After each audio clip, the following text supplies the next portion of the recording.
There you are. Look at that. Very content. Calm girl. This is Miss Caramel Girl. She is 7 weeks old, and she is from Beatrice and Max's F1 standard Bernedoodle litter. She currently weighs 10 pounds 3 ounces, and I'm expecting her adult weight to be probably somewhere in the 65 up to possibly 75-pound range at the top. And she has medium energy.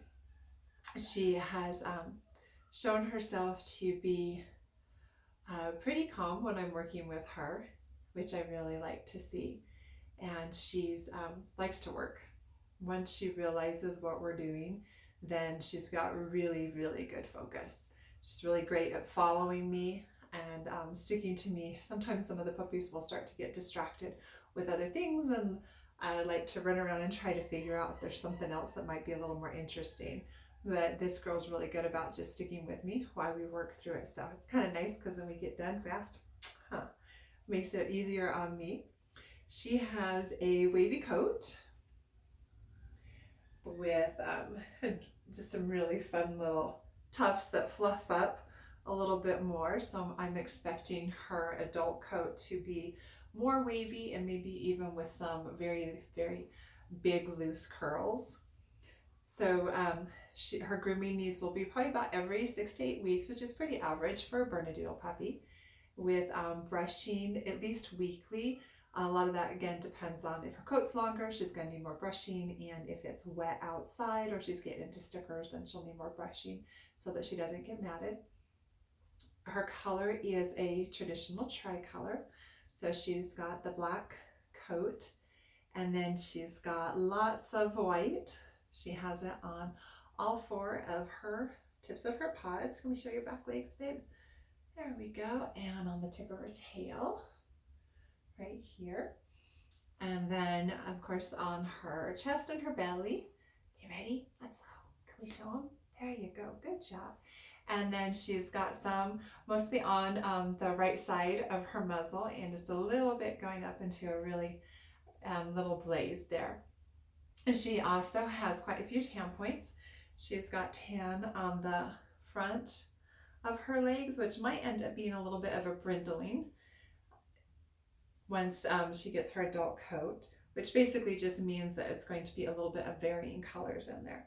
And then she's got a little bit of tan on the back, or actually the front of her back legs as well.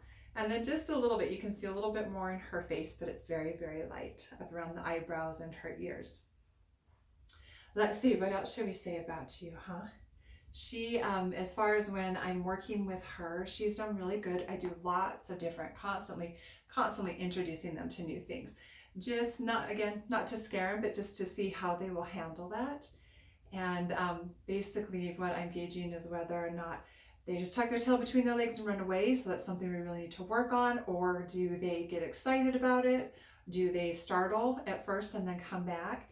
And she's the one that I really like to see when they've got they're a little cautious, a little bit of fear, because that's healthy. So she will initially startle with new things, like for instance, I'll pop open an umbrella on the floor by her while she's watching me, and she will do initial start, and then she'll move away, and then she comes back every single time. She would come back and check, while some puppies are like, nope, don't want to be around that thing, it might eat me. So she's really good about gauging whether or not something is going to be good, and she's curious to go check it out, which is really good, because then she's not going to go into that fear mode and then always be afraid of something. So what else? Oh yes, she does have an umbilical hernia, which happens sometimes with the puppies when mamas pull on the umbilical cords quite a bit when the puppies are first born. So it does not cause her any problems, any pain, and it's not anything that needs to be taken care of right away. So it's something that can wait until she is spayed. She doesn't need to change her exercise or anything like that. It's not anything to have to worry about. And I do reimburse up to $200 if there's an extra charge for that surgery during the spaying. And she's just a really good, pretty solid girl. Hi. Yeah. So she would do good in a home with people of all ages. She would be fine with elderly. She'd do great with really littles or with older kids. She doesn't have too much of a prey drive, so I don't worry about her jumping up and constantly nipping. Not to say that she couldn't get excited about something, but it's not her natural tendency to constantly be running around trying to grab everything. So she would do good with kids, she would do good with elderly, because she is so calm and so good about following and not necessarily always being underfoot.